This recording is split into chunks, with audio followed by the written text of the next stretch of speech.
Hello, and thank you for joining me for my video today. We're going to be talking about channel catfish part 2, focusing on biology.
In this video, I'm going to be focusing on the biology, and then part 3 will be about feeding and nutrition. So here, I want to just really focus on some of the things like some of the physiology and characteristics, morphology of channel catfish, and then talk a little bit about the water conditions that they need and some of the issues they have with oxygen, with soluble nitrogen, and then look a little bit at the digestive system. In part 1, when we talked about production of channel catfish, we really saw that there are a number of catfish, but we really want to focus only on channel catfish. But everything that I say today is basically applicable also to blue catfish in terms of their physiology, in terms of their morphology, in terms of their feeding habits. Almost everything is identical. How to identify hybrid catfish from normal purebred catfish. As I mentioned in part 1, that in the period of 2023 to 2025, the U.S. catfish farms, according to data from the USDA, had reportedly been farming only about 20 to 30% were purebred channel catfish, and 70 to 80% were F1, or in other words, channel catfish crossed with blue catfish hybrids to produce these hybrids. Looking at our document here, production of hybrid catfish, there's the QR code. You can scan that code and you can download this document. At the top, we see the channel catfish. So they really do look very, very similar. But one of the things that distinguishes the channel catfish is that it has spots, and the blue catfish does not. Now, notice at the beginning, when I showed that introductory page before I started the video, that beautiful blue fish did not have any spots. Well, then when we look at the hybrid, it does have some spots, and then the other distinguishing feature is really the shape of the head. The head of the blue catfish is very pointed and sloped, and then there are also some differences in the tail. Now, I suppose if you see them side by side, you could certainly be able to tell them apart. Let's look a little bit at the external morphology of these fish, some of their characteristics. First of all, channel catfish have naked skin. They are scaleless, and the skin normally feels thick and leathery.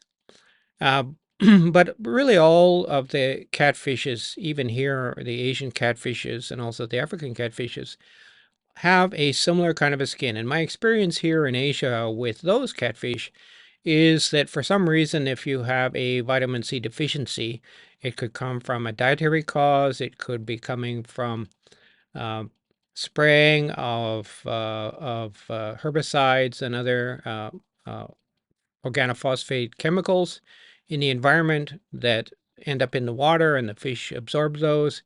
It will then use internal vitamin C to detoxify those. And then what happens is the fish skin becomes thinner and thinner.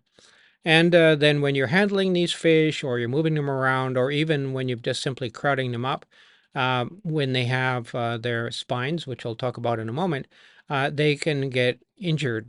And then when you have an injured skin, of course, it's a fish that you cannot sell whole. Now, we see here two parts of different skin on the same, basically on the same fish. So here we see that the skin has kind of these uh, partitions on the surface, and this is reported to be a pore where mucus will come out. Because of course, these fish, even though they might be scaleless, they will be coated with slime. And if anybody has tried to pick up a catfish, will know very well they are extremely difficult to hold. Here's another position on the catfish where in this case maybe there's a different color, and then the coloration is showing up like that. If you pause the video, you can go down and read. But this paper was that these pictures are from was actually about comparing the fish with their normal skin versus fish that had been exposed to an external parasite, the flavobacterium, which causes inflammation and sores on the skin. Now, I'm not showing you those. I just wanted to show you the normal skin. One of the things about catfish is that all of them have spines. And in the case of the channel catfish, it has these very wicked looking dorsal spines, as you see right here. And here you see that this is a plate with striations on it. That's actually right here. And the thing is that the fish looking right here, it actually has a lock. So the catfish will raise this up, and then it will lock it. And so, for example, if a predator is trying to grab onto this fish, when it locks that spine in position, there is nothing that will allow it to be moved. It just is simply locked, and you can see it's built right into the bone structure of the fish. Now, that's not the only spine that the catfish has. They also have pectoral spines. And notice that it's about as wicked looking as that dorsal spine is. And they also have these striations, and they also can be locked into place. This one here is actually showing you where the lock fits right in here. Now, just in case you're a person who wants to pick one of these up without getting stabbed by the spines, of which it's happened to me a number of times with the catfish here in Thailand, I found this fishing site called Hooked in Fishing, and there's a QR code. It will take you to this website. And the actual title of this page at this website is how to hold a channel catfish. And so you can see here from this picture, I've shrunk it down a little bit, that the person is holding the fish in such a way that the pectoral fins are extended out, and the fingers are wrapping around them so that the fish cannot move them and poke you, because this fish, of course, is going to be wiggling, around. And if you're not careful and you lose your grip, it will poke you. So these are one of the hazards of fishing. Being fishing for these, or either growing them in a pond. Always recommended, like if you're a farmer, to handle these fish with gloves that are designed to kind of absorb mucus. They're special gloves for handling slippery fish. Now let's move on to catfish in their environment. Channel catfish have conventional gills, so they breathe air by absorbing it out of water, just like almost all other fish do. They are not like some of their sister catfish, like the Asian catfish, the African catfish, and even the pangasius, who are all auxiliary air breathers.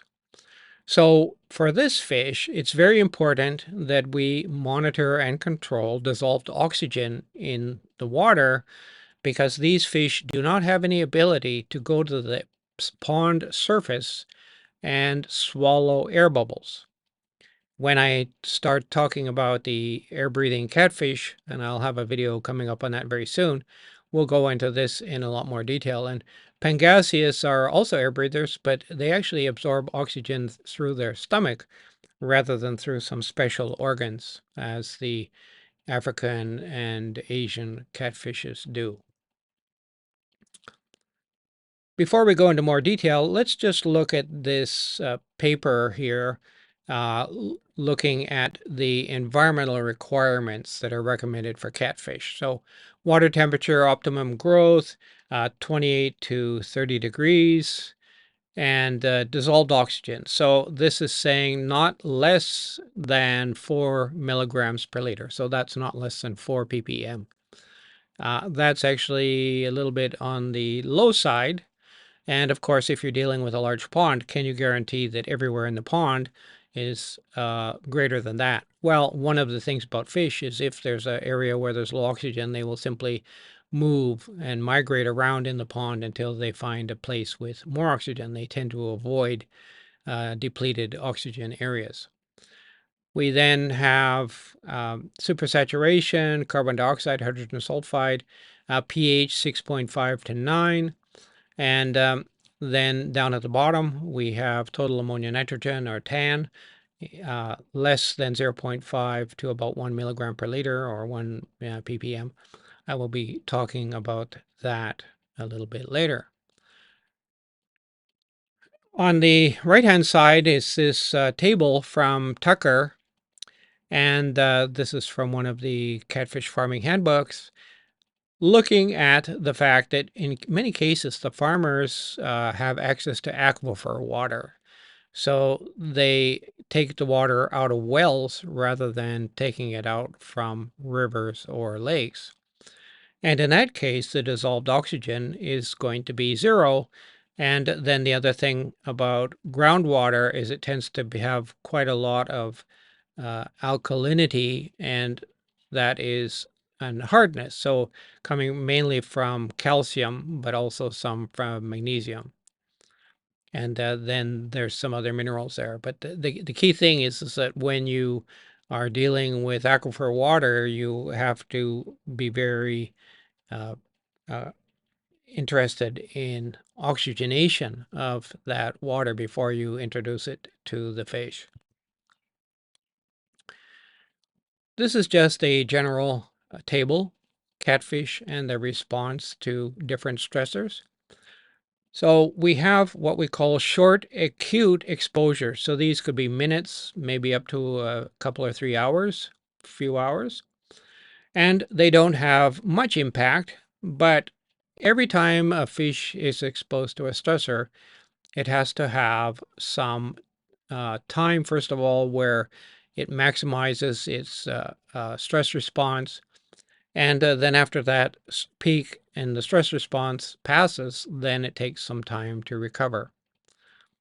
So looking at this table, and all I've done here, although we see different factors like confining in nets, ammonia, nitrate, and some other chemicals that are used in ponds to control algae, I just highlighted here in the red bar oxygen. So oxygen, we're talking about 22 degrees, and then in this case, the animal has been exposed to low oxygen for 2 hours versus in the lower line, 2 days.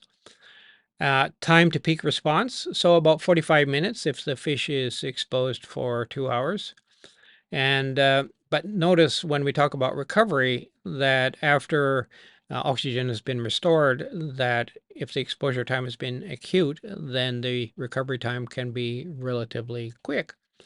Whereas if it's a long exposure, it takes longer because the effect of the stress has been more profound, it takes longer to recover. So once again, looking down here, we see ammonia. The animals can recover from high ammonia, but they're quite slow at doing that. They basically have to get the ammonia out of their bodies. And so let's look at the next slide. Focusing now on oxygen. For me, oxygen is by far the most critical factor in farming. Here, if we look at the right-hand side, we see this graphic representing from midnight to midnight. And we have the gray bars, which is darkness, and the white area, which is daylight hours. In this case, they're doing just from 6 a.m. to 6 p.m., which is very similar to what we see here in Asia. And so this, just before sunrise, say 5 a.m., 6 or so, just before 6, this is the time when we have the lowest dissolved oxygen. And so very often in the catfish farms, what we will find is that the aerators are working at night, but the aerators are not working in the daytime. The oxygen concentration is highest in the afternoon, so there's no need to have aeration, because if you aerate the water above 100% saturation, the oxygen will actually just be expelled back out into the atmosphere. And then when we're talking about this level here, this is basically the level that we want to maintain more or less, because we also have to consider the amount of oxygen that is going to be consumed in biological oxygen demand. This is the demand of the algae and single cell organisms that are living in the pond that have a biological oxygen demand during the night, especially with the phytoplankton, because they are not producing oxygen, so they become net consumers. Now, this for me is so important that back in 2011, I gave a talk at the Thai shrimp farming days in Suratani, Thailand, and this is actually a screenshot from my Facebook page back then. So we had a room with close to 400 farmers. Most of them would have been farmers.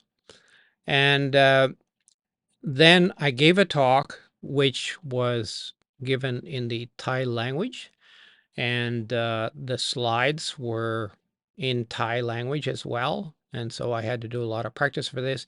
After I finished this talk, I basically never had any issues ever again presenting in public, because this was so challenging. It took me a couple of months to prepare just to do this.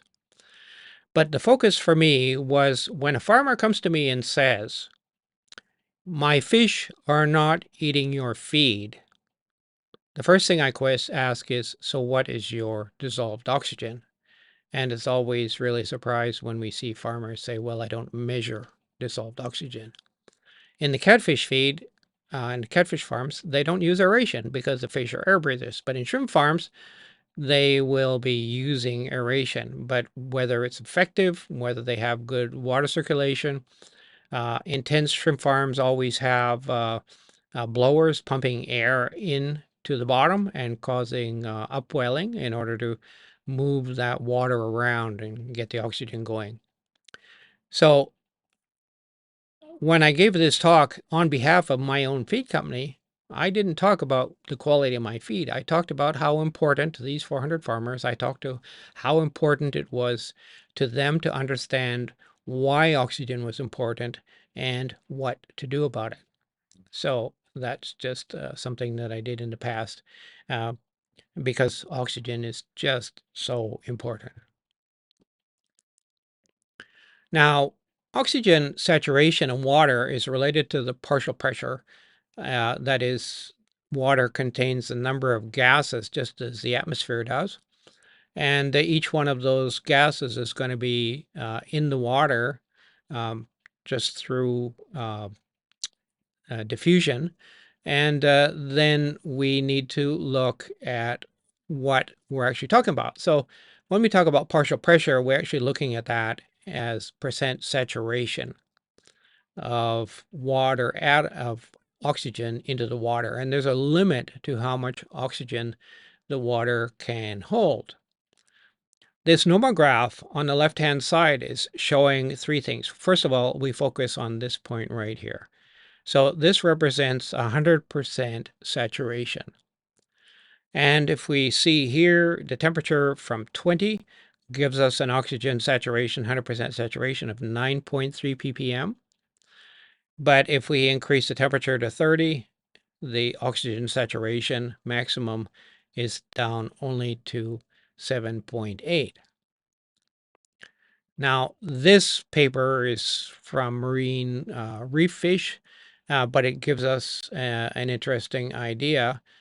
If we look at oxygen consumption rate, so this is the ability of the fish to absorb oxygen from the water, and we see the oxygen partial pressure along this axis.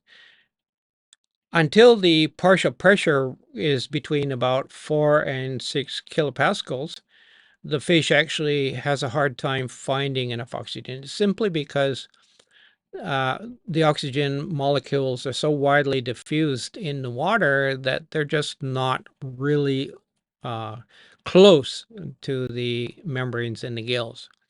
If the oxygen is there, they will be absorbed. So it's just simply, a very low density of oxygen molecules, which we represent as partial pressure.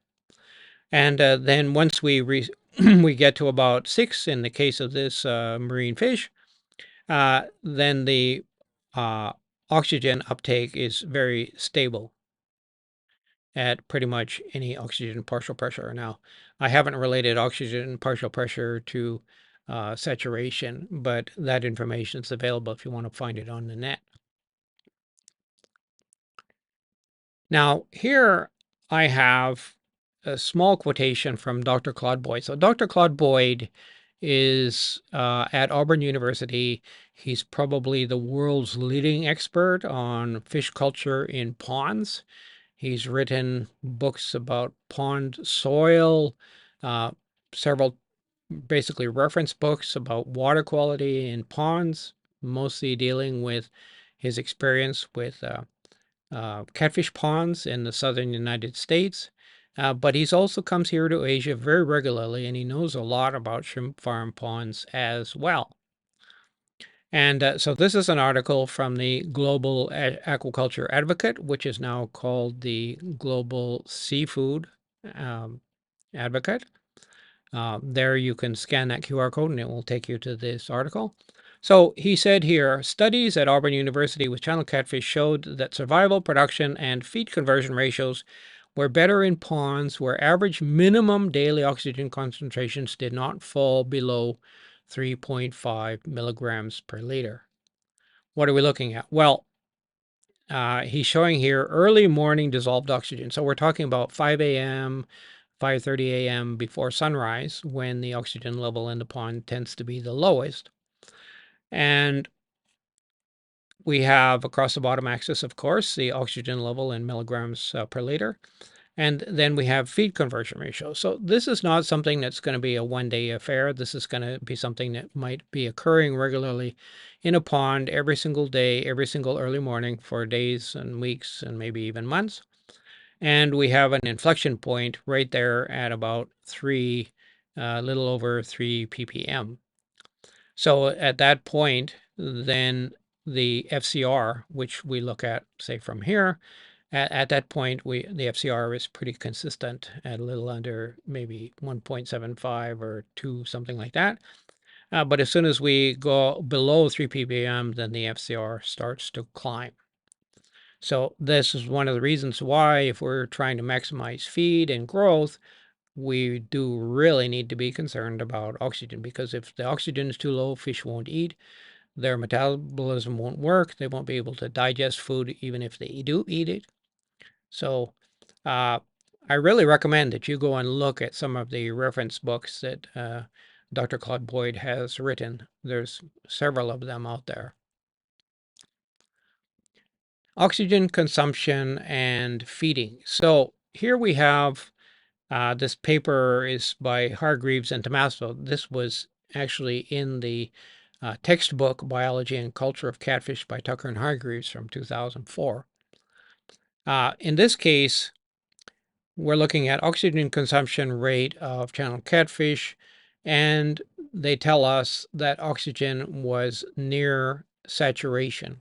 So that's an important thing to understand. And what I wanted to point out to you here is the oxygen consumption before and after feeding. So uh, this and this is different sized fish. These are juveniles. As you see, the size of the fish is about 60 grams or so. So that's a young fish.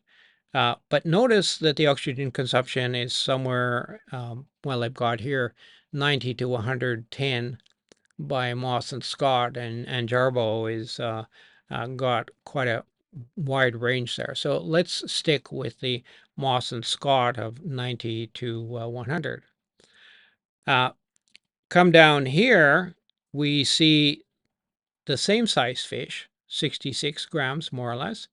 And notice that after feeding, the oxygen is basically demand is basically tripled. It's gone from, let's say, 100 to say, well, maybe we can say with the Jarbo data there, let's say up to 200 and above.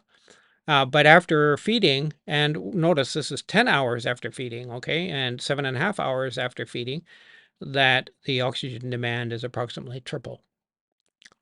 And then if we look at this information from Andrews and Masuda, they're dealing with basically harvest size fish, 450 grams.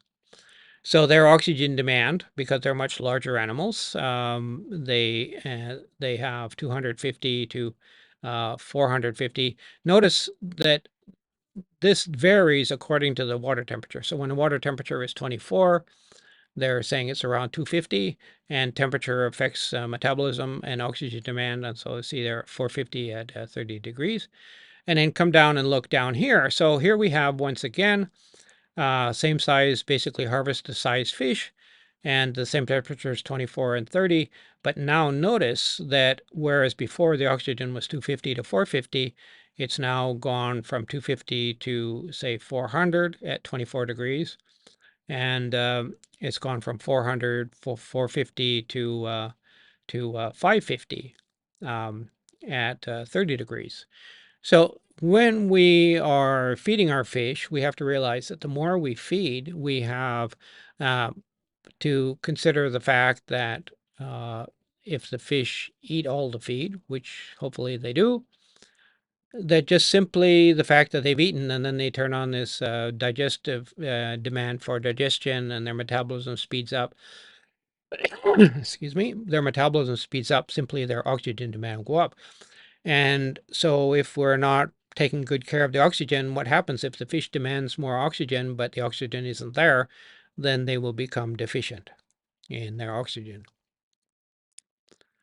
Okay, just look at temperature. Just now we saw that as temperature changed, the oxygen demand of the fish before and after feeding changed. The fish are what we call poikilothermic. That is that they do not control their own body temperature, and their body temperature basically is equal to the surrounding water temperature. And so when the water's warm, the metabolism is fast, enzymes are working well. When the temperature goes down, they all have minimum temperatures that they can handle. Below that, then they become stressed, and their digestion slows down. They stop eating, metabolism slows down. So temperatures are very important. So let's have a look at some information about channel catfish. A moment ago, I was talking about how water temperature has an effect on their rate of metabolism. Here we see both for channel catfish and also blue catfish. There's the name of the paper there. It's quite long. And looking then, we have three charts, and we have to go down here to look at the code. So we have MMR is maximum metabolic rate. We have SMR, which is standard metabolic rate. And then we have um, the metabolic scope, which is just simply how flexible the metabolism of the fish is. So let's go and look here first at the standard metabolic rate. We have at 10 degrees and we have at 20 degrees. And so you see at a temperature, really 10 degrees is too low. Would be a winter temperature. At this stage, the fish are basically not even going to be eating. But we have talked in part one about why the farmers like growing hybrids. One of the things that we see here is that whether we're talking about at a standard temperature of 10 degrees, or we're talking at a more normal temperature, well, this is really at the bottom comfort range for channel catfish, the hybrid catfish are more resilient to low temperatures, and their metabolic rate is maintained at a higher status. Looking at the maximal metabolic rate, so this would be for basically at the higher temperature, all the fish are more or less identical. There's no differences there.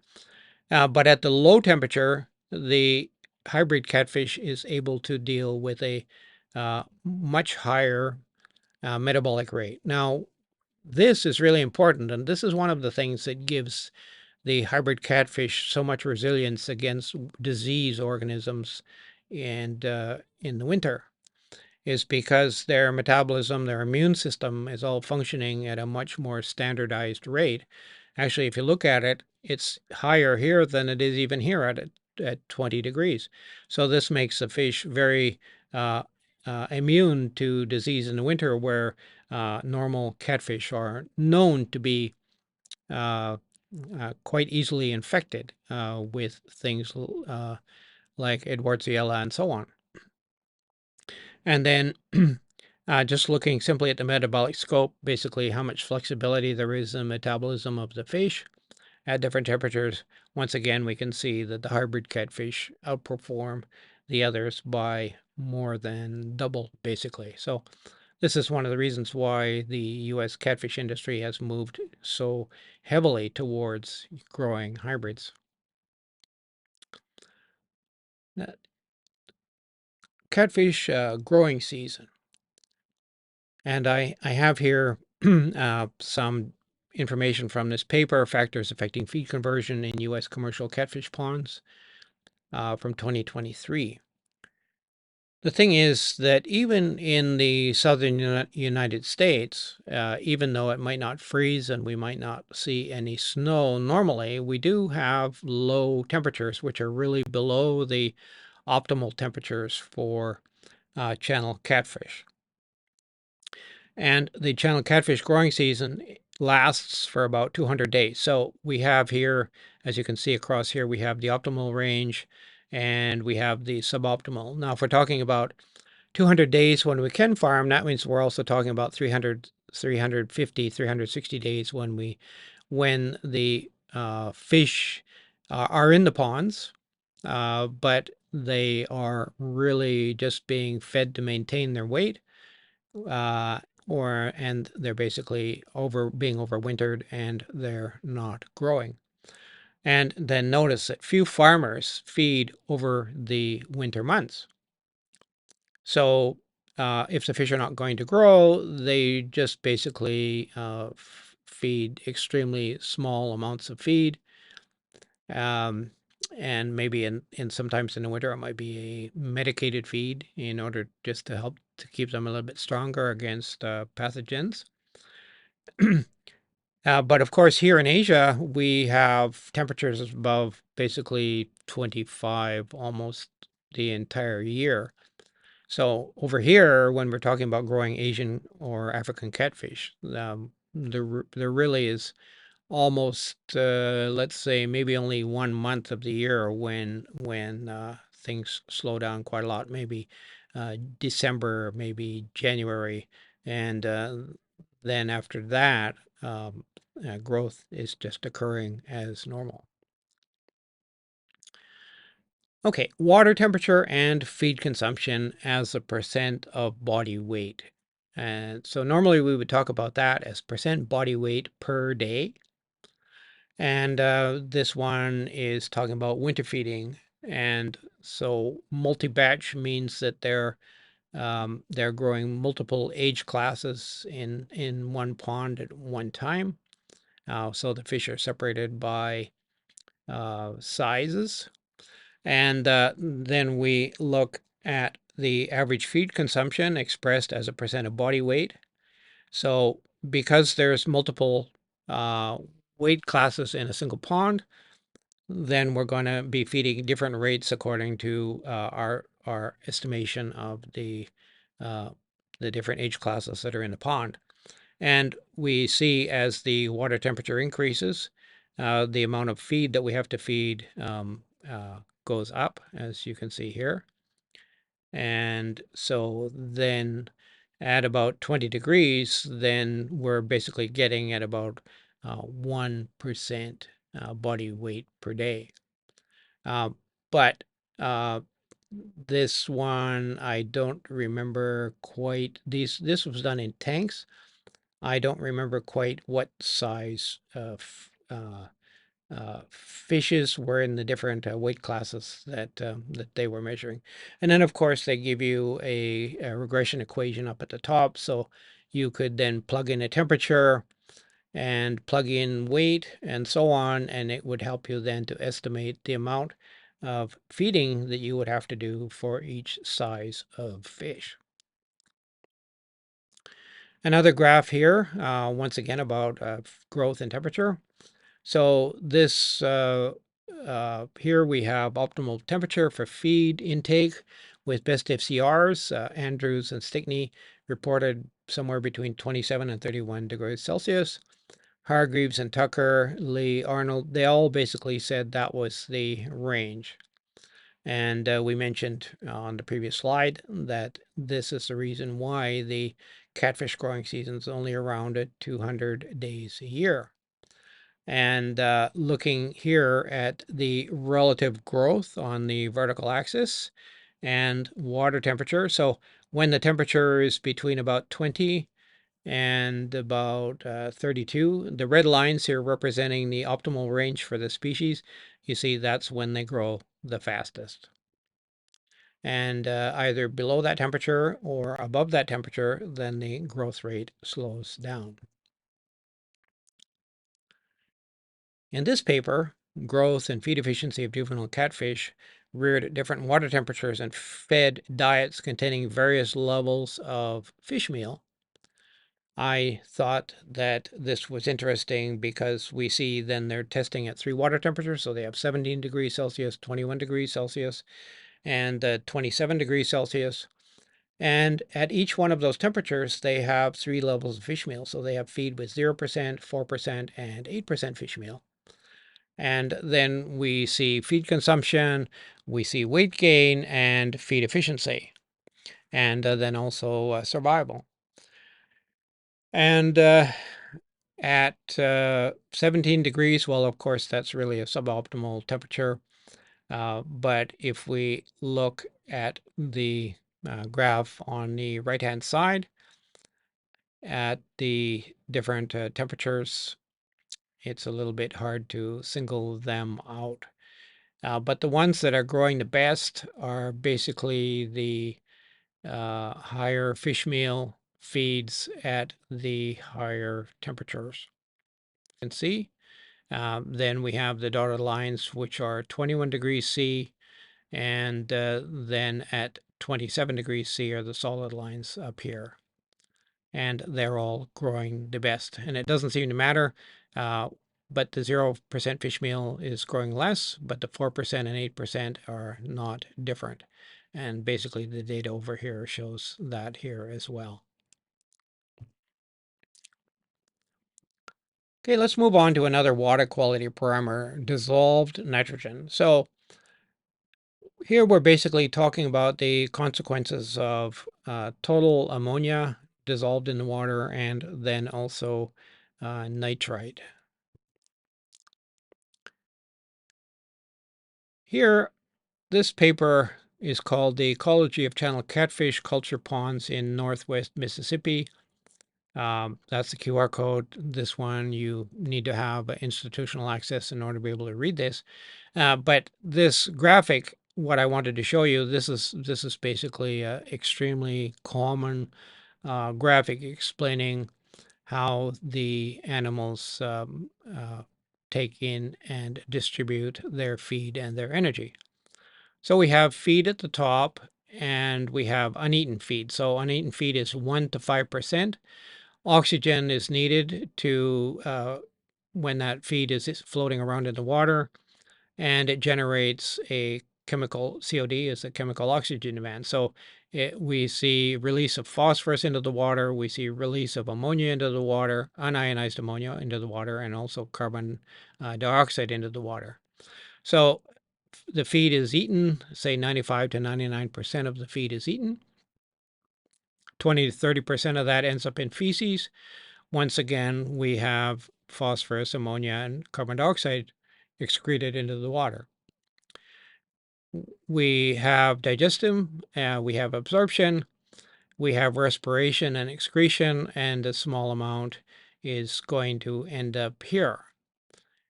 What retains inside the fish is only 15 to 25% of those nutrients, and the rest is going to be basically metabolized and excreted. All of this then ends up in the water. This is our chemical oxygen band, but we've got phosphorus, we've got ammonia, we've got carbon dioxide in the pond. That's all food for phytoplankton. So phytoplankton consume all of that.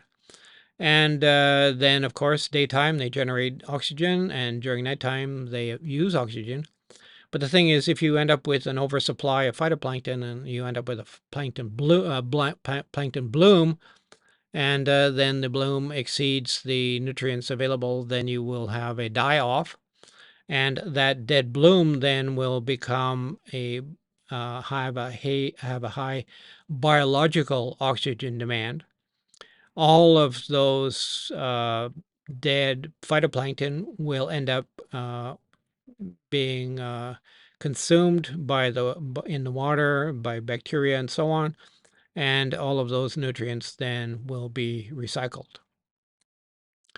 Now, in a paper by Gross and Boyd from 2000, they estimated that in their system, they were dealing with a bunch of small 400 square meter ponds, that approximately 88% of the nitrogen gain in their pond came from the feed, but only 31.5% was recovered in fish at harvest. So that means that some 50% or so was retained in the water, in the soil, or was simply um, turned into nitrogen gas and released into the atmosphere. Here's a paper. This is from the Southern Regional Aquaculture Center, Ammonia in Fish Ponds by Durborough, showing that as the feed comes into the pond, the fish eat the feed, and then they're going to be releasing some nitrogen in their feces, but then you also have uneaten feed. And so you end up with something we're calling here total ammonia nitrogen. NH4 is ionized. This is safe. And the NH3 is unionized, and this is not safe. So that can be consumed by bacteria and converted into nitrite, which is also toxic to fish at high levels. But we have this process of nitrification where the bacteria can turn the nitrite into nitrate. And also there are other bacteria that can actually generate nitrogen gas. A group of bacteria relatively recently found called Anammox bacteria. On the other hand, some of that can end up being being food for plankton. So then this is a dynamic system. However, what controls all of that, we'll get to in a minute, and that is controlled by the temperature and also by the pH of the water. This paper by Ott and colleagues, postprandial oxygen consumption, ammonia excretion, and carbon dioxide production of channel and blue catfish. I just really wanted to highlight here, since we're talking about nitrogen, we have both channel catfish and also blue catfish. Uh, we're looking at, this is postprandial. So the first dot is from the moment that the fish were fed. And then we have oxygen, we have nitrogen, as you can see, nitrogen here, and then the bottom one is carbon dioxide.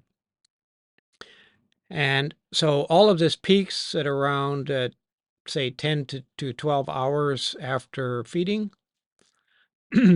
for channel catfish. And for blue catfish, of course, it's more or less the same, but notice that the peaks that don't seem to be as high as if they are excreting less. And then from the Catfish Farmer's Handbook by Wellborn in 1987, for every 100 pounds of feed fed, 2.2 pounds or 1 kilogram of ammonia is being added to the pond. So this implies that the bigger the fish are, the more feed that's being fed, the more ammonia that is going to be created in the water. I mentioned that ammonia is controlled by water pH. So the ammonia form, depending on the pH, this is taken from 1 day in a 24-hour cycle. We have nighttime, the sun, we have high oxygen, and when we have high oxygen, we have low carbonic acid, we have low CO2. CO2 is acidic. And so then in the nighttime, when the oxygen levels goes down and the CO2 is present, then we're going to have a lowering of the pH. So water is going to become more acidic. And we see the range here is from about 7.5 up to about 9.5. So total ammonia and nitrogen. This table is coming from the Catfish Farmer's Handbook. What I've done just now is based on that previous graphic where we saw that the pH was typically from about 7.5 to about 9.5. I've highlighted that in the red box here. And over on the far left, we have the pH of the water. We have temperature increasing. We can basically ignore all of this. This is, too low, but let's talk about the growing temperature. So from about 20 up to about 30. Notice that as the temperature increases, the amount of unionized ammonia, which is toxic, increases. So at a pH of 7.6 at 30 degrees, about 3% is toxic. And then, of course, the 97% is ionized ammonia, the ammonium ion, and it's not. But as we increase the pH, we end up here saying that upwards of half of the ammonia is in the toxic unionized ammonia form. And as the pH extends into this range, which is really quite uncomfortable for the fish in all cases because it causes troubles with their osmoregulation, we see that at a pH of 10.2, that more than 90% of the ammonia is in the unionized toxic form. Normally, we don't have much ability to adjust pH in the pond, but um, there are some things we can do. We can add calcium to the pond and do a few other things to help to stabilize the pH, to buffer the pH into the range where we want to see it. Okay, ammonia. So here we're talking about unionized ammonia. And this paper talking about chronic exposure and then effective growth and survival. So there are two forms of ammonia toxicity coming from the unionized ammonia. One, impairment of brain energy metabolism. So that probably then affects everything. It's going to affect behavior. It's going to affect any kind of response, maybe stress response, response to predation, or anything like that. Basically, the fish is going to be extremely sluggish and very vulnerable to predation, I would say. And then if the ammonia is at a high level and it carries on for a considerable amount of time, then we end up with damaged gills. Oxygen, once the gills are damaged, then that affects oxygen uptake. It affects salt balance because that's impacting osmoregulation, damages internal organs, and increases susceptibility to disease. And then the unionized ammonia levels should not exceed 0.012 milligrams per liter, or 0.12 ppm, for continuous exposure. So we're not talking about acute, rapid increase temporarily. We're talking about long-term exposure. That number is quite low. Looking at this graphic coming from this paper, we see that as the ammonia level increases, so this is 0.2 ppm, 0.4, 0.6, 0.8, 1 ppm, that the growth rate drops very rapidly on a wet weight basis. So when you're getting basically, there's many in this area right here. This is kind of the area where most of the fish are going to be living. We'd like to see it always below 0.2. Okay, always below 0.2. That's kind of the standard for all pond aquaculture, that you need to have the ammonia level below 0.2. Now, the other form of soluble nitrogen that we want to control is nitrite, or in other words, NO2. This causes something called brown blood disease. Well, what is that all about? Well, look at the name of this paper: nitrite-induced methemoglobin formation in channel catfish. So what happens when the nitrite level is really high? It prevents the blood from picking up oxygen. And so therefore, if you've ever seen fresh blood, it's a bright red color, or if you've seen, old blood or drying blood, it turns kind of a brown color. That's basically what they're talking about: brown blood disease. That is that the blood is not able to pick up oxygen. And so, of course, as you would expect, this is going to have a lot of impact on almost everything that's going to go on in the pond with regards to the status of the fish. This graph here is showing that as the nitrate concentration of the water increases, and this is milligrams per liter, or ppm, so 1 ppm, 2, 3, 4, 5, that when we get above 1, we already have a statistically significant result compared with the zero nitrate. And then, of course, all of this then is very significant. And notice that at this level, it's not going to be different so much. So we really have an issue with everything down in this level here. So going back to that Catfish Farmer's Handbook, Wellborn has said that nitrates cause brown blood disease. So nitrate is not normally present in natural water. And so it's built up, according to in aquaculture, mostly from feed. And then we also have to consider that depending if we have low oxygen, then our denitrifying mechanisms, our denitrifying bacteria in the pond are not working properly. So then when we have nitrates that are too high in the water, they're taken across the gill membranes and they bind the hemoglobin. So they basically can't transport oxygen, as I've already mentioned. Now, one of the ways that you can control the toxicity of nitrite to catfish is that you can add salts. So sodium chloride, calcium chloride, potassium chloride, and then also sodium bicarbonate. If you add those to the pond water, um, and this paper actually goes into detail about both of these papers go into detail about how to calculate the amount of salt you would need to add based on the nitrite level. And if you want to bring the nitrate level down, you have to add how many kilograms or how many pounds per square meter or per acre in order to uh, get that nitrite to convert to a non-toxic. Basically, you're going to convert it into, I guess it's going to be converted into nitrate. Here's another paper talking about the same thing.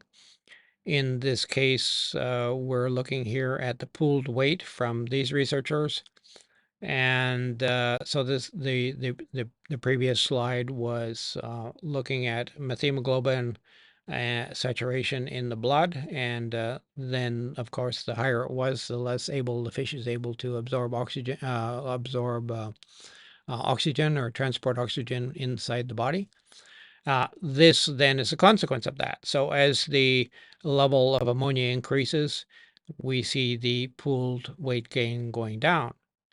And that's because as the nitrate levels go up, um, oxygen uptake doesn't work, the gills don't work, osmoregulation is disrupted, and many factors are influencing the fact that the animals are just not going to be doing very well.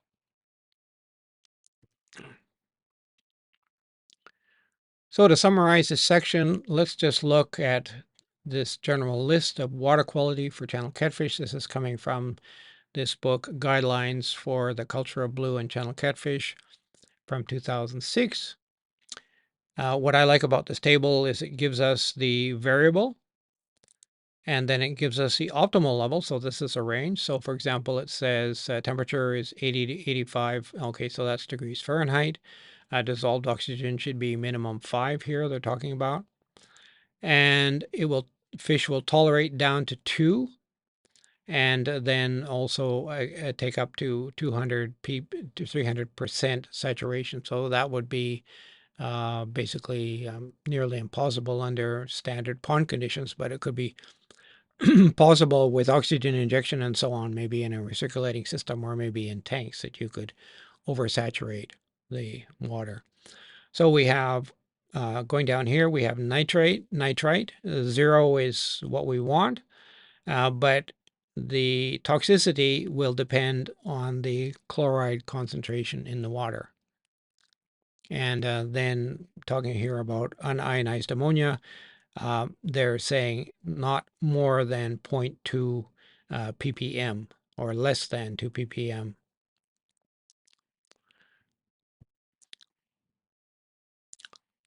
Okay, moving now on to something about digestive physiology and feeding. Now I have my third video in this series is going to be on nutrition and feeding. So this is more looking at the impact of feeding on the digestive system and so on. Here's a paper by Claude Boyd and one of his students, feeding rate and water quality and channel catfish production. So in the figure 2 down here, we see amount of aeration and feeding. So once the feed level goes above 50 kilograms per hectare per day, the aeration is needed, and the more feed you give, the more aeration is needed. So this is an area of expertise of Claude Boyd. We have then the feed conversion ratio, and so once again, kilograms per hectare per day. And if you're feeding in this level here, the fish are able to handle that quantity of feed. But once you exceed their ability to eat the feed, then basically the FCR is going to shoot way up, and you're basically just wasting your money.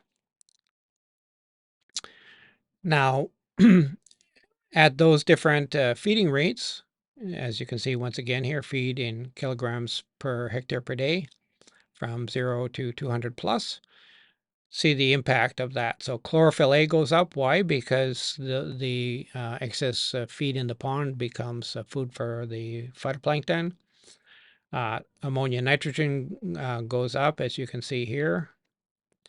And then we have chemical oxygen demand goes up. As we mentioned, we have phosphorus, nitrogen, and also carbon dioxide going into the water, which all contribute to that chemical oxygen demand. As the feeding rate goes up, demand for oxygen by the fish goes up, demand for oxygen by the soils and so on goes up as well, so that the dissolved oxygen comes down. Nitrite, nitrogen goes up, and carbon dioxide, of course, also goes up. So that's just showing you the impact of feeding on water quality in channel catfish ponds. Okay, internal anatomy of catfishes. So we've basically done with the pond and the water quality conditions and so on. So let's just look a little bit more at the fish. So here we have this paper by Kapoor and colleagues from 2003. Here we have the side view of the fish. So we've got a relatively large mouth. We have gills here. We have esophagus, and then we have the stomach and liver and so on. Kidney, everything is being shown right there. And you can see, according to the tags, what is where in that photo. And you can see how everything is wrapped up there. And particularly with the intestine, it's all wrapped up and coiled up in the belly. This is maybe one of the most uh, ubiquitous graphics about this topic on the internet. You find this everywhere, and many people have put this into their own documents and so on without really, stating where it came from. But as far as I'm aware, this came originally from a book called Fish Physiology by Linwood Smith. And this was a training course that actually I was the teaching assistant on this class 2 or 3 times. Fortunately, you can go and read it online. So if you scan that QR code, you will open up the FAO page in their knowledge base, and then you can then see the table of contents and all of that, and you will find this section by Linwood Smith on fish physiology. Okay, let's get back, after that little diversion, let's get back to looking at our graphic here. So we have several different kinds of fish. A is a rainbow trout, B is a catfish, C is a carp, and D is a milkfish. And A is a carnivore, so the total length of the gut is relatively short relative to the length of the fish. It has a mouth, it has a extendable stomach, and this fish happens to have pyloric ceca, which is a enzyme secreting tissues, and the gut is straight and relatively short. Catfish is considered to be an omnivore, so it also has a large stomach, but the stomach of the trout is actually designed for eating fish. So it can swallow a whole fish, and that stomach will wrap around the prey fish. Whereas with the catfish, it's going to be eating fish. It might be eating crustaceans. It might be eating insects, a variety of things. And as it gets bigger and bigger, then it also will have a preference for eating smaller fish, including cannibalizing its own species. The gut length is a little bit longer. Okay, so that's the catfish. I'm not going to go into these others. That's I've been talking about this in other videos. The channel catfish gastrointestinal tract. So here we have a drawing representing a dissection of the fish. You can see how everything is laid out there. It's not so different as previously in the other diagram, and everything here is labeled. I just wanted to point out that these people also did a microscopic anatomy. So we see here ascending intestine, and these are all from the descending intestine, and that's this piece right here, right here. And then we also then have this one, which is the terminal segment. So that's taken from this piece right down here. And so we can see the villi and the microvilli. And also then we have the goblet cells, which are excreting the mucus and also the digestive enzymes. And then uh, the tunica muscularis is basically the muscles, the smooth muscle that actually causes peristalsis and also, digestive, uh, let's say, moving around the kneading of the gut in order to facilitate digestion. Okay, so that's that one. Now, this Ronald Lester Gammon, he published his thesis, and then that was, I believe this is a master's thesis, and then it was turned into a paper. These pictures are found in both his thesis and then also in the paper that was published.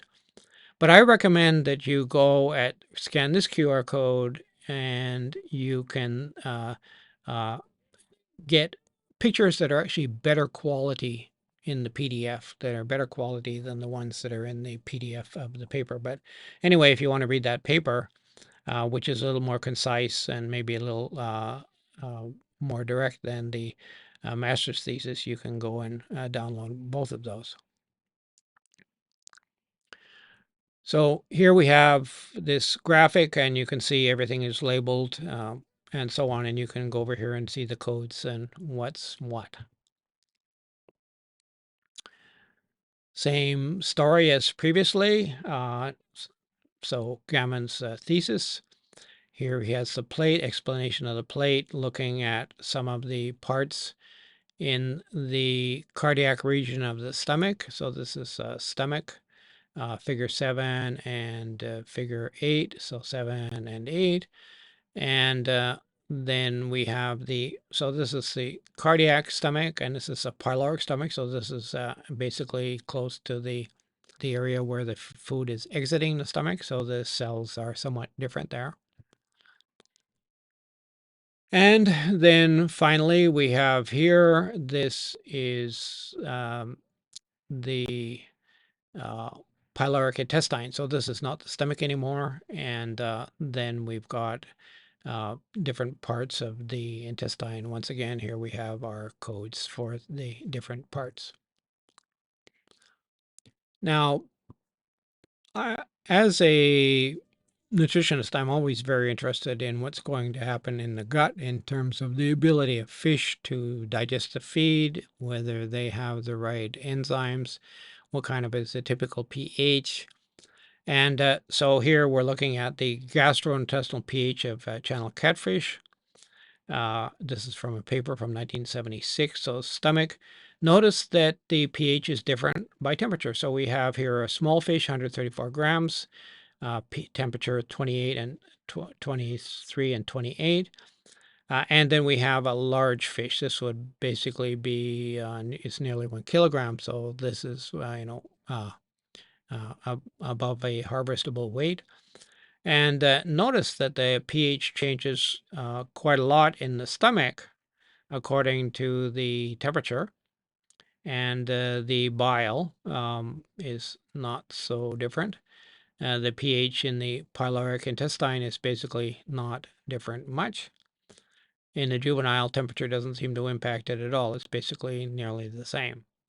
And then when we look at the middle intestine, it's actually, in most cases, the pH has actually come down at the higher temperature in both the small fish and the large fish.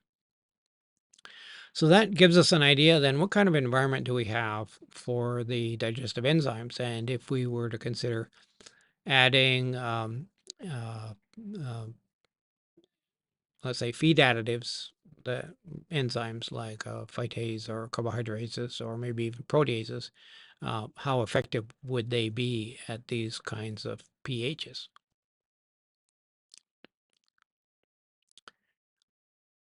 Now, this is not with channel catfish. This is a paper for Clarius petracus, so that's the walking catfish here in Asia. But I wanted to include it because it gives us a good idea of the effective temperature on feed intake. And the scale here is a little bit reversed. The highest temperature is at 25 and it goes down to 10. And we've already talked with channel catfish about the impact on feed intake. So the one thing we wanted to look at here is, well, what about this diet? So we see that it's, basically fish meal, wheat flour, cod liver oil, and vitamins. So a lot of this feed, basically nearly 60% is fish meal. So this should be a feed that fish actually do want to eat. And notice as the temperatures in up till about 15 degrees, feed intake is stable across from about 15 to about say 21 degrees. But the optimal temperature for this fish is basically above 20 up to say about 25 to 30 degrees. So feed intake is there. And then notice as we go below 15 degrees, this is basically very suboptimal. The fish is basically not hungry. Feed intake drops down. Basically 10, the animals are getting close to dying. That water temperature is way too low for them. Now, in this one, the fish have been acclimated to a temperature of 15 degrees. And then they were transferred into their other water temperatures back up from 25. And we see here um, at the water temperature is 15, 15, 15. Basically, the water temperature is being decreased from 25 down to 15. So in this case, we're basically decreasing the temperature in this way. And slowly we see feed intake going down until we get to about 15, and then it's more or less leveling out. As the fish becomes acclimated to that temperature, then actually the system, the physiology is adapted a little bit. The feed intake actually starts to come back up. So it's recovering a little bit. Same paper. This time we're looking at enzyme activity. So we've got protease activity, we've got trypsin activity, chymotrypsin activity, and lipase activity. I do not believe that a channel catfish would be any different in their overall response. They might be somewhat different in the levels, but the overall patterns are more or less going to be about the same. So what do we see here? Well, we see that the optimal protease trypsin, chymotrypsin activity is at 25 degrees. And at lower water temperatures, the activity level of the enzymes drops quite considerably, probably only 30 to 40% of the maximum activity we see at 25 degrees. And then on the far right, we have lipase. So lipase, not being a protease, is behaving a little bit differently. So lipase activity is going to be controlled not only by temperature, but it's also going to be controlled by the amount of fat in the diet. And so we see there that basically across in the range where this fish is normally found, 20 to 25 to 30 degrees, those differences are, not different much, although by the error bars, they look like they could be significantly different. Nevertheless, lipase activity seems to be less affected by temperature than the proteases are. Now, this is another catfish. So the previous one was the walking catfish from Southeast Asia, Clarius batrachus. This is Clarius garipinus. This is the African catfish. And here we're looking at percent of maximum activity of these enzymes. So we have AM is amylase, TR is trypsin, CH is chymotrypsin, and PR is pepsin. So this is gastric protease, as you can see here. The total activity basically is optimal at a pH of around 2.3, say 3 is maybe the optimal for the pepsin. And higher pH, we've got somewhere in the vicinity of 7 to, say, a little under 9. This is where the trypsin, chymotrypsin, and amylase are the most active. And then we see the temperature activity of impact of temperature on activity. So they're all affecting differently. Amylase seems to peak at around 30, but the other enzymes peak at higher temperature. Now, the thing is that those high temperatures are unrealistic. Above 35 or so, these fish are going to become very uncomfortable. Nevertheless, enzymes can have a maximal activity at much higher temperatures. But at the standard ambient temperatures, maybe the enzymes are working at 80% maximum activity, which is still very effective. And same author, Ice, and then we're talking here about yearling African catfish. Notice that in looking at protease and at lysozyme, and we're looking at the different parts of the gut, so stomach, pancreas, foregut, midgut, and hindgut. Protease activity is relatively low in the stomach, and most of the protease activity is going to be working from the, well, in the stomach, of course, we're going to have hydrochloric acid. That's the main um, chemical activity that's for breaking down the food that's ingested. But once we pass the pancreas out of the stomach into the foregut and so on, then we have the proteases optimal activity, maximal activity in the foregut. And simply the activity level goes down as we go through the gut simply because there's going to be less protein there. As it gets absorbed in this region here, for example, there's less protein remaining, and the feedback loops in the intestine will secrete the enzyme according to the quantity of protein that's there. So as less and less protein is there, less and less needs to be, as it's broken down, less and less ends up at the end. So we don't really need much enzyme. On the other hand, the lysozyme, the main activity of a lysozyme is it functions more like an antimicrobial. And so notice that it's very high in the stomach. So basically, it's going to do its job to, let's say,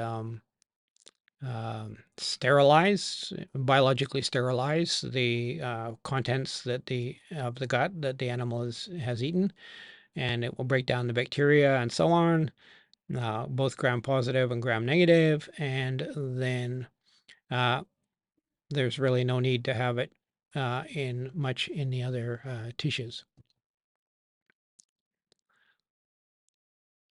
Same paper. Now we're looking at different organs. So here's our codes over here. ST is stomach, LIB is liver, FG foregut, midgut, hindgut, and so on.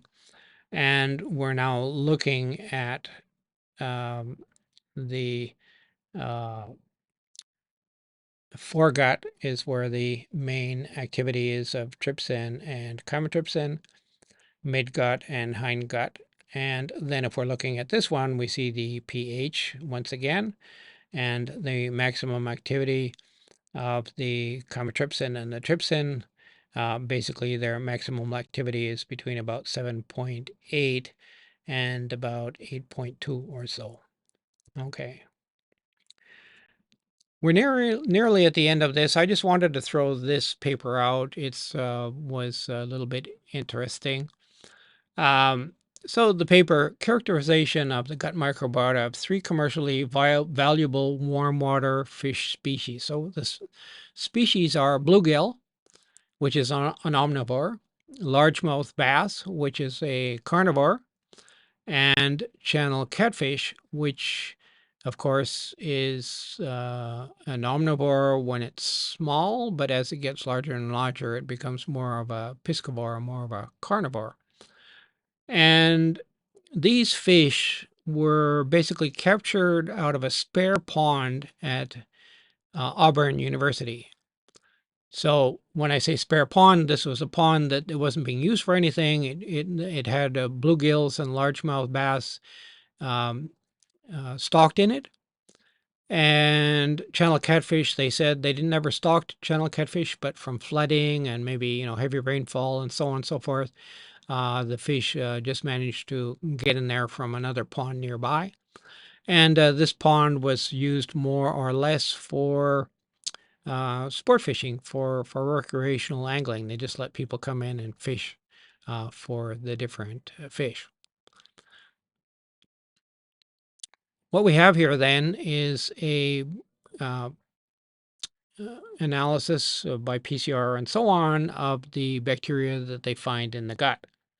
And they found a lot of fusobacteria, proteobacteria, firmicutes, and uh, tenericutes, and so on. And curiously, what they found was that in all three species, that 72% to 94% of the bacteria were found was a single species, this uh, Cetobacterium. And then the other curious thing is, though, even though they're all in the same pond, is that they have different profiles of their gut microbiota. Some fish seem to have more. For example, here we're looking at this Plesiomonas right here, and we see that the largemouth bass had um, quite a lot, 7.64%, whereas the catfish had basically zero. So that's going to be dependent, I suppose, on what the feed intake. So taking the data from this table, we just simply graphing it as a pie chart, and you can see according to the color of the pie chart, most of it is gray. That's coming from the fusobacteria up here, and so on. Now, the other thing just simply was showing that even though they're all in the same pond, that there was a certain number of species that were common in all three species, but each fish had species that were not found in the other fish. And or they were found in larger quantity or lower quantity, as you can see by this Venn diagram. So these authors said, this was a 2014 paper, they said this was the first study that had ever been done on the gut microbiota of fish like this, including the channel catfish. The topic of the gut microbiota, it's very complicated, and there's lots of different kinds of charts that are quite difficult to understand. So I'm not going to cover that more. We'll cover that in more detail when we talk specifically about the impact of feed on the gut microbiota. Okay, so that's the end of the talk. I'm just going to do, as always, share with you some resources that you can use if you want to learn more about catfish in general and about their biology. So the first book of interest is Anatomy and Histology of the Channel Catfish by Grizzle and Rogers, 1976. This is available at several places on the internet. It's published by the Auburn University, and so you can scan the QR code and go and find it there. This paper, Histology of Cultured Channel Catfish, so this is more for, lots and lots of pictures of the histology. Maybe it's not a full book as this one is, but it's focusing more specifically on histology. There's a QR code also coming from Auburn University. Here we have some papers: Practical Channel Catfish Broodstock Selection and Management, Reproduction of Channel Catfish and Hybrid Catfish, and so on, how it affects their morphology and behavior. And then we have a PhD dissertation, ultrasonography for channel catfish ovarian development. So, and this would be in relation to hatcheries and determining whether the catfish were ready to be spawned or not. On the right-hand side here, guidelines for the culture of blue and channel catfish. This is coming from Texas. 2 books, Biology and Culture of Channel Catfish by Tucker and Hargreaves. I've mentioned this several times. This book is not available free anywhere that I could find it, but it's not very expensive. And you can go and find it in Amazon or your normal booksellers. On the right-hand side, this is the Catfish Farmer's Handbook, the one that I mentioned a couple of times by Wellborn, coming from the University of Mississippi State University. Okay, so that's the end of this presentation in total. This is a picture of some channel catfish being harvested from a pond. So here we come to our end. Please subscribe to my YouTube channel. I'm also available on X as Fish Nutrition Expert. And then I can be found on LinkedIn as Thomas Wilson, but I have Fish Nutrition Expert somewhere there in my name, so you can find searching for either one of those. If you see them together, you know you're in the right place. And please like, comment on any of those social media platforms. Turn on notifications so you'll find out if I've released something new. And if you found this of value and you happen to be a student, please share it with your fellow students so that everybody can get a hold of this valuable information if this is something that you are currently studying about.